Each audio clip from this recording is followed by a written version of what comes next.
नमस्कार, आप देख रहे हैं डेली 24 भारत में हूं आपके साथ स्तुति झा। बुलेटिन की शुरुआत करते हैं। उससे पहले आपको बता दें कि भोपाल की इस वक्त की सबसे बड़ी खबर आ रही है।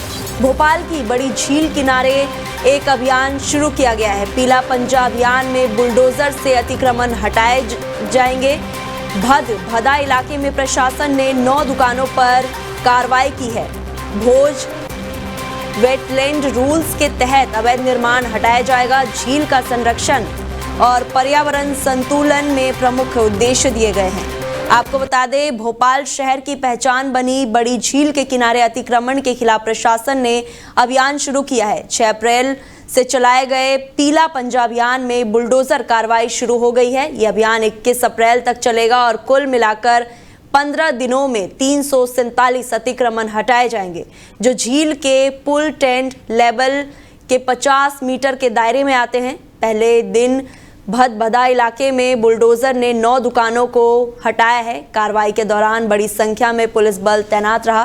प्रशासन ने साफ किया कि ये कार्रवाई नियम अनुसार हो रही है और पीछे नहीं हटेगा। स्थानीय लोग और व्यापारियों ने विरोध जताया है, लेकिन प्रशासन का कहना है कि ये झील की परिस्थिति की जल स्तर और पर्यावरण संरक्षण के लिए जरूरी है। 16 मार्च 2022 को लागू भोज वेटलैंड रूल्स के तहत झील के 50 मीटर के दायरे में कोई भी निर्माण अवैध माना जाएगा और हटाया जाएगा। भोपाल की ये झील, जिसे भोजताल या अपर लोक कहा जाता है, 11वीं शताब्दी के राजा भोज द्वारा बनाई गई थी।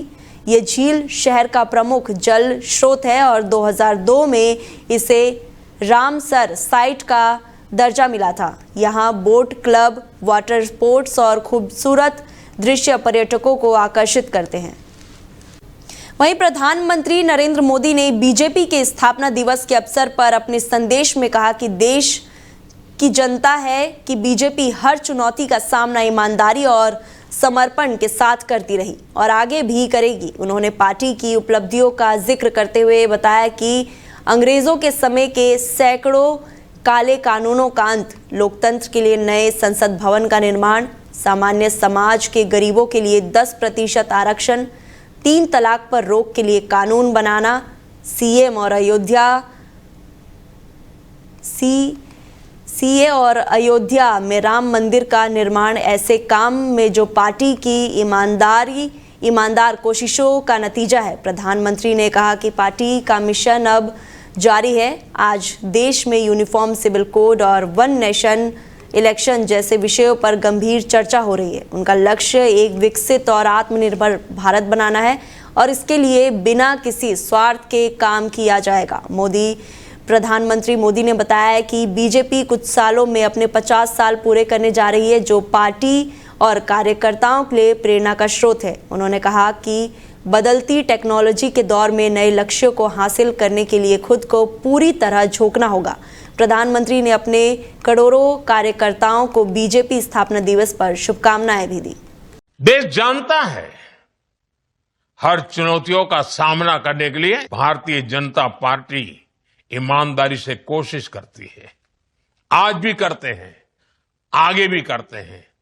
पहले भी सकारात्मक नतीजे मिले हैं, आगे भी सकारात्मक नतीजे मिलने वाले हैं। साथियों, अंग्रेजों के दौर के सैकड़ों काले कानूनों का अंत, लोकतंत्र के लिए नए संसद भवन का निर्माण, सामान्य समाज के गरीबों के लिए 10% आरक्षण, कानून बनाकर 3 तलाक पर रोक, सीएए का कानून, अयोध्या में राम मंदिर का निर्माण, ऐसे कितने ही काम हैं जो भाजपा के ईमानदार प्रयासों का नतीजा है। और हमारा मिशन अभी भी जारी है। Uniform civil code, one nation one election, ऐसे सभी विषयों पर आज देश में एक गंभीर चर्चा भी हो रही है और इस दिशा में सकारात्मक प्रगति भी हो रही है।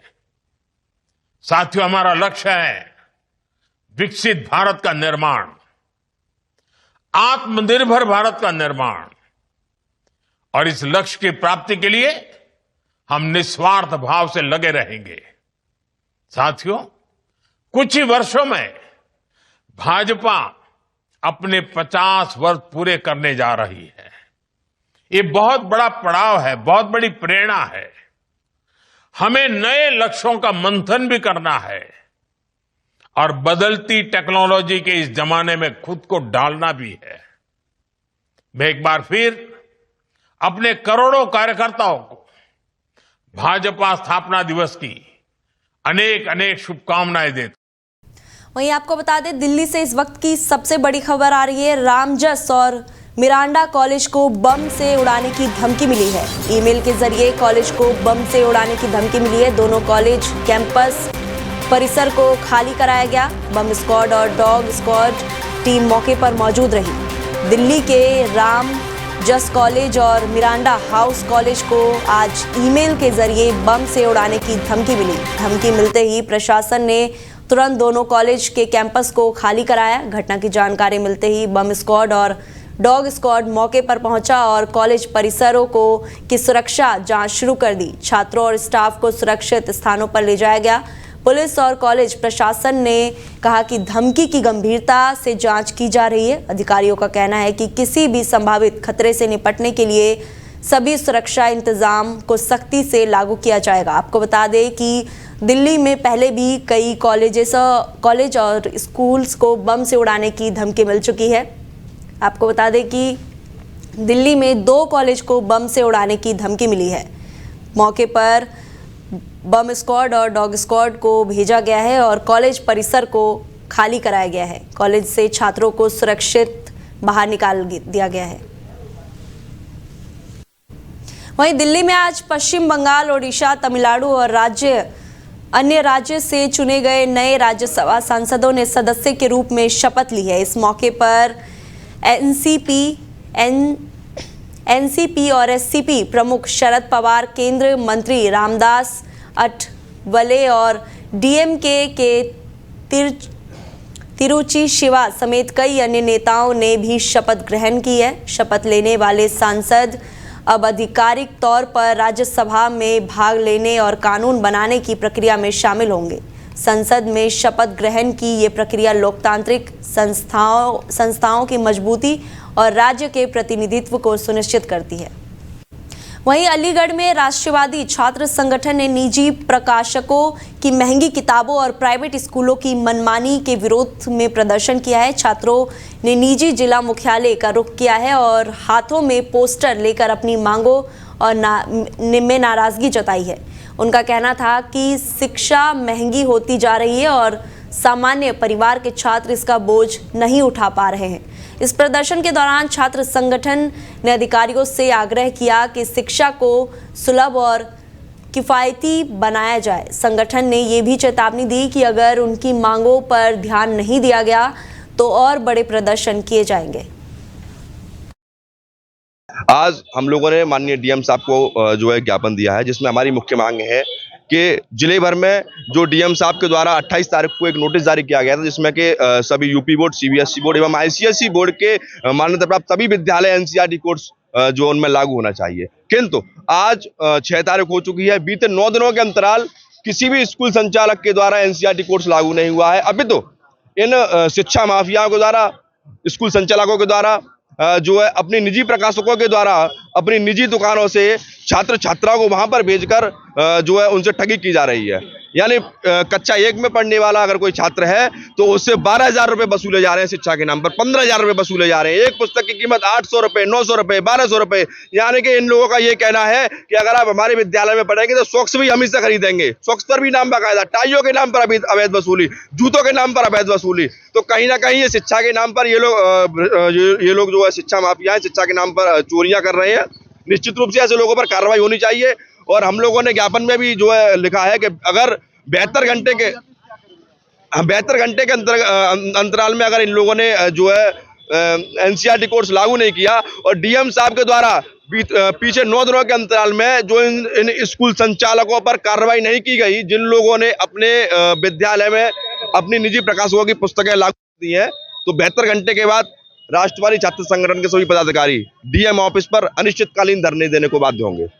वहीं हनुमानगढ़ के नोहर से खबर है कि पूर्व विधायक अभिषेक मटोरिया ने नोहर विधानसभा क्षेत्र के विभिन्न गांवों का दौरा कर विगत दिवस हुई बारिश और भयंकर ओलावृष्टि से रबी की फसलों को हुए नुकसान का जायजा लिया है। इस अवसर पर उन्होंने मौके पर मौजूद राजस्व और कृषि विभाग के अधिकारियों को निर्देश दिए कि वो जल्द से जल्द गिरदावरी कार्य पूरा करें और नुकसान की रिपोर्ट राज्य सरकार को भेजें ताकि प्रभावित किसानों को आपदा से हुई हानि की भरपाई सुनिश्चित की जा सके।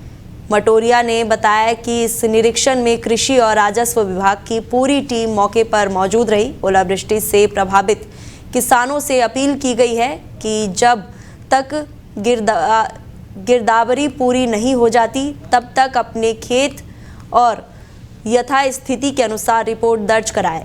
इसके अलावा फसल बीमा कंपनी के सर्वेयर के समक्ष उपस्थित रहकर नुकसान का आकलन कराएं और भरे गए फसल हानि सूचना पत्र की भी फोटो प्रति अपने पास सुरक्षित रखें। ये फसल किसानों को राहत देने और राज्य सरकार को नुकसान का सही आकलन उपलब्ध कराने की दिशा में महत्वपूर्ण कदम है। रात ओलावृष्टि और तेज झंगाड़ से तेज बारिश से जो गेहूं की, सरसों की, जौ की, चने की फसल जो खराब हुई है, बहुत सारी जगह फसल जो है नीचे गिरी है, दाने बिखर गए हैं और उनमें जो खराबा हुआ है उसका आज कई गांवों में मैंने आकलन किया। पंचायतवार अगर हम बात करें तो जबरासर पंचायत है, लाखासर पंचायत है, ललानिया पंचायत है, गांव तो अनेक हैं पर लगभग इन 3-4 पंचायतों में ज़्यादा खराबा है, बड़बिराना भी है। तो इन सभी पंचायतों में जहां यथासंभव हो सके दौरा भी किया है, प्रशासन को साथ भी रखा और प्रशासन को ये हिदायत दी है कि इन तमाम जो भी जहां भी खराबे की रिपोर्ट मिली है वहां पर कृषि अधिकारी और उसके साथ साथ पटवारी और अन्य जो इस विभाग से संबंधित जितने भी अधिकारी हैं वो सारे जाएं, मौके पर जमीनी स्तर पर इसका आकलन करें और किसानों को उचित मुआवजा दिलाने के लिए, उचित क्लेम दिलाने के लिए कहीं कोई कमी नहीं रखे। किसानों से भी निवेदन किया है कि वे ऑफलाइन ऑनलाइन अपना फॉर्म भर के भी ये संपूर्ण सूचना पोर्टल पे डाल सकते हैं और वहाँ अधिकारी पहुंचेंगे और उसका सारा आकलन करेंगे। कहीं कोई कमी रहती है तो एक हेल्पलाइन नंबर भी विभाग द्वारा, कृषि विभाग द्वारा हमने जारी करवाया है। तो इस प्रकार से आज जो नुकसान किसानों को हुआ है उसकी भरपाई के लिए निश्चित रूप से। वहीं पाली जिले के जवाई लेपर्ड क्षेत्र में एक बार फिर लेपर्ड की सक्रियता देखने को मिली।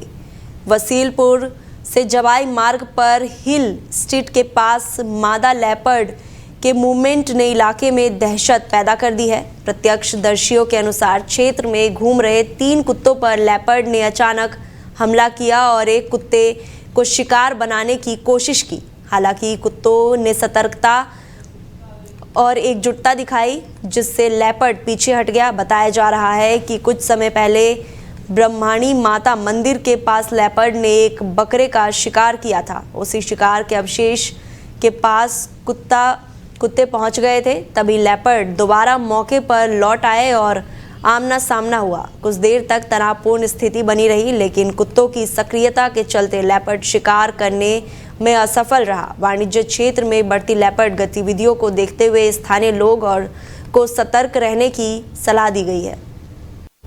वहीं श्री गंगानगर जिले में हाल ही में हुई ओलावृष्टि और अतिवृष्टि से किसानों की रबी फसलों को भारी नुकसान पहुंचा है। जिले के कई गांवों में पकी हुई गेहूं, सरसों, चना और सहित अन्य फसलें बर्बाद हो गई, जिससे किसानों के सामने गंभीर आर्थिक संकट खड़ा हो गया है। इस स्थिति को देखते हुए सांसद कुलदीप इंदौरा के नेतृत्व में क्षेत्रीय जनप्रतिनिधियों ने प्रभावित गांवों का दौरा किया और किसानों की समस्याओं का जायजा लिया। सूरतगढ़ दौरे के दौरान सांसद के साथ सूरतगढ़ विधायक डंगूर राम गौदर भी मौजूद रहे। किसानों ने स्पष्ट किया कि यदि समय पर मुआवजा नहीं मिला तो उन्हें भारी आर्थिक नुकसान उठाना पड़ेगा और भविष्य में खेती करना भी कठिन हो सकता है। उन्होंने राज्य सरकार से अपील की है कि तुरंत राहत राशि जारी की जाए और किसानों को इस संकट से उबरने के लिए ठोस कदम उठाए जाए। वहीं चित्तौड़गढ़ की 19 वर्षीय आराध्या सोनी अपनी मेहनत और जुनून से प्रेरणा का स्रोत बन रही है। गांधीनगर निवासी 4वीं कक्षा की ये नन्ही छोटी पिछले 3 दिनों से एक निजी एकेडमी में स्केटिंग की बारीकियां सीख रही है और रोजाना 2 से 3 घंटे तक अभ्यास करती रही। आराध्या ने हाल ही में अपने घर चित्तौड़गढ़ दुर्ग तक स्केटिंग कर कालिका माताजी और वाण माताजी के दर्शन किए। उनका अगला लक्ष्य लगभग 45 किलोमीटर दूर मेवाड़ के प्रसिद्ध श्री संबालिया मंदिर तक स्केटिंग कर पहुंचना है। ये दर्शाता है कि उम्र छोटी होने के बावजूद हौसले बड़े होते हैं। आराध्या का सपना है कि वो कड़ी मेहनत करके चित्तौड़गढ़, राजस्थान और पूरे भारत का नाम रोशन करे। पढ़ाई और खेल के बीच संतुलन बनाए रखते हुए वो आगे बढ़ रही है और इसमें उनके माता पिता और बड़ी बहन और पूरे परिवार का समर्थन मिल रहा है। मेरी इच्छा है कि मैं सांवरिया सेठ जाऊं और है ना, मैं स्केटिंग 3 साल से कर रही हूँ। सांवरिया सेठ मैं सांवरिया सेठ से प्रार्थना करूंगी कि मैं है ना नेशनल और नेशनल लेवल मैं सफल रहूं और मेडल लेकर आऊं। थोड़ी बहुत दिक्कत आई थी। बहुत प्रैक्टिस करते हो? 2 घंटे। इसको सर बचपन से लगन थी। घर पे पहले टॉय वाले ला रखे थे तो ऐसे चलाती थी, तो उसी को करते करते इससे प्रैक्टिस हो गई। तो पिछले 3 साल से अभी ये रेगुलर चला रही है और डिस्ट्रिक्ट लेवल पे इसके गोल्ड मेडल हैं, स्टेट लेवल पे भी गई है। और यहाँ से अभी इसने स्केटिंग करते हुए गांधीनगर से चित्तौड़, दुर्ग, माताजी, बाण माता, अन्नपूर्णा माता मंदिर तक भी ये चला के गई है अकेली। और आगे इसकी भविष्य में मनोकामना है कि ये सांवरिया सेठ तक यहाँ से चला के जाए। इसकी भविष्य में प्लानिंग सर अब इसका इस वर्ष स्टेट लेवल और नेशनल लेवल पे इसके भेजने की तैयारी है सर। तो इच्छा है कि ये अब अच्छा करेगी तो गोल्ड मेडल की। वहीं हनुमानगढ़ के फेफाना क्षेत्र से बड़ी कार्रवाई की खबर आई है। फेफाना पुलिस ने 35,600 नशीली प्रतिबंधित टैबलेट्स और कैप्सूल जब्त किए हैं और इस मामले में 3 आरोपियों को गिरफ्तार किया है। आरोपी के कब्जे से 1,05,000 रुपए नगद और एक मोटरसाइकिल भी बरामद हुई है। जिला पुलिस अधीक्षक नरेंद्र सिंह मीणा ने बताया कि जिले में नशा तस्करी, अवैध मादक पदार्थ, अवैध हथियार, जुआ, सट्टा और अन्य अवैध गतिविधियों की रोकथाम के लिए विशेष अभियान चलाया जा रहा है। सभी अधिकारियों को अपने क्षेत्र में इस अभियान का सख्ती से पालन करने के निर्देश दिए गए हैं। इस कार्यक्रम में फेफाना थाना अधिकारी नरेंद्र कुमार के नेतृत्व में पुलिस टीम गश्त पर थी। गश्त के दौरान मोटरसाइकिल पर सवार आरोपी प्रदीप कुमार और सुभाष को 1500 पैगाम्बलीन कैप्सूल के साथ पकड़ा गया। वहीं अनिल कुमार उर्फ कोबरा को 19,100 टेम्पटाडोल और 15,000 प्रोगाबलिन कैप्सूल के साथ साथ 1,05,000 रुपए के नगद के साथ गिरफ्तार किया गया। पुलिस ने तीनों आरोपी के खिलाफ संबंधी धाराओं में मामला दर्ज कर आगे की कार्रवाई शुरू कर दी है। गिरफ्तारी में शामिल पुलिस टीम ने सहायक उप निरीक्षक राम प्रताप, हेड कांस्टेबल शिव भगवान, कांस्टेबल विनोद कुमार और कांस्टेबल काशीराम भी शामिल थे। वहीं पदमपुर में माध्यमिक शिक्षा बोर्ड अजमेर द्वारा घोषित 10वीं और 12वीं परीक्षा परिणाम SS आदर्श विद्यालय के 20 विद्यार्थियों ने राज्य मेरिट में स्थान प्राप्त किया है। इस उपलब्धि में सम्मान में विद्यालय ने मेरिट उत्सव का आयोजन किया। बीज बयाल पहुंचने पर विद्यार्थियों और स्कूल स्टाफ का जगह जगह स्वागत किया गया। इस अवसर पर मेरिट स्थान पाने वाले छात्रों ने बीज बयाला के प्रसिद्ध मौर्य धिराणीय मंदिर और तारागढ़ दरबार में माथा टेक और खुशहाली की कामना की। कार्यक्रम में जिला मेरिट में प्रथम स्थान हासिल करने वाली छात्र का विशेष सम्मान भी किया गया। इस उत्सव ने छात्रों की मेहनत और विद्यालय के उत्कृष्ट शिक्षण कार्य का सम्मान किया और पूरे क्षेत्र में खुशियों का माहौल बना दिया है। मावड़िया धिराणिया मंदिर कमेटी दीनज्वाला की ओर से SS आदर्श पब्लिक स्कूल के 12वीं क्लास के जो बच्चे हैं मेरिट हासिल करके आए हैं जिला स्तर और राज्य स्तर पर, उनको बहुत बहुत बधाई और शुभकामनाएं। हम इन बच्चों के उज्जवल भविष्य की कामना करते हैं। मावड़िया धिराणिया माता की कृपा इन सभी बच्चों पर बनी रहे। मावड़िया धिराणिया मंदिर कमेटी दीनज्वाला की ओर से SS आदर्श पब्लिक स्कूल के 12वीं क्लास के जो बच्चे हैं मेरिट हासिल करके आए हैं जिला स्तर और राज्य स्तर पर, उनको बहुत बहुत बधाई और शुभकामनाएं। हम इन बच्चों के उज्जवल भविष्य की कामना करते हैं। मावड़िया धिराणिया माता की कृपा इन सभी बच्चों पर बनी रहे। मावड़िया दिरानिया मंदिर कमेटी दीनज्वाला की ओर से एसएस आदर्श पब्लिक स्कूल के 12वीं क्लास के जो बच्चे हैं मेरिट हासिल करके आए हैं जिला स्तर और राज्य स्तर पर, उनको बहुत बहुत बहुत बधाई और शुभकामनाएं। हम इन बच्चों के उज्जवल भविष्य की कामना करते हैं। मावड़िया दिरानिया माता की कृपा इन सभी बच्चों पर बनी रहे। मावड़िया दिरानिया मंदिर कमेटी दीनज्वाला की ओर से एसएस आदर्श पब्लिक स्कूल के 12वीं क्लास के जो बच्चे हैं मेरिट हासिल करके आए हैं जिला स्तर और राज्य स्तर पर, उनको बहुत बहुत बहुत बधाई और शुभकामनाएं। हम इन बच्चों के उज्जवल भविष्य की कामना करते हैं। मावड़िया दिरानिया माता की कृपा इन सभी बच्चों पर बनी रहे। वहीं हनुमानगढ़ के नोहर थाना क्षेत्र से बड़ी कार्रवाई की खबर है। पुलिस ने क्रिकेट मैच पर ऑनलाइन सट्टा लगाने के मामले में एक सटोरिये को गिरफ्तार किया है। आरोपी अंकित चचाण पुत्र कन्हैया लाल वार्ड नंबर 22 निवासी को नोहर पुलिस ने रविवार को हिरासत में लिया। पुलिस ने आरोपी के कब्जे से 3 एड्रायल मोबाइल फोन, 26,000 रुपये नगद सट्टा राशि और लाखों रुपए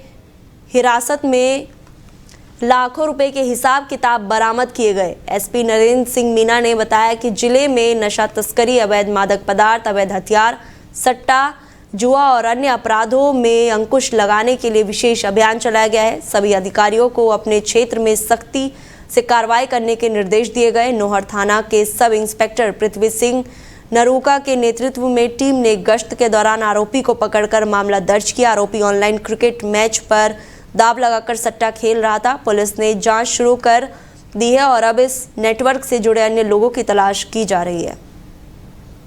वहीं दरियाबाद के स्नेक कैचर गजेंद्र सोलंकी ने अपने हुनर और अनुभव का उदाहरण पेश किया है।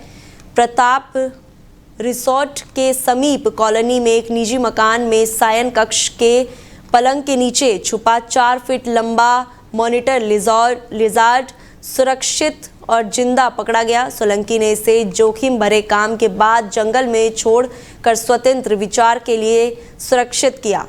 आसपास के लोग इस साहसिक और कुशल काम को देखकर आश्चर्यचकित रह गए। स्मरण रहे कि गजेंद्र सोलंकी क्षेत्र में सांप, बिच्छू और गोयरे सहित कई जंगली जीवों को पकड़ने और सुरक्षित छोड़ने की निःशुल्क सेवाएं प्रदान करते हैं।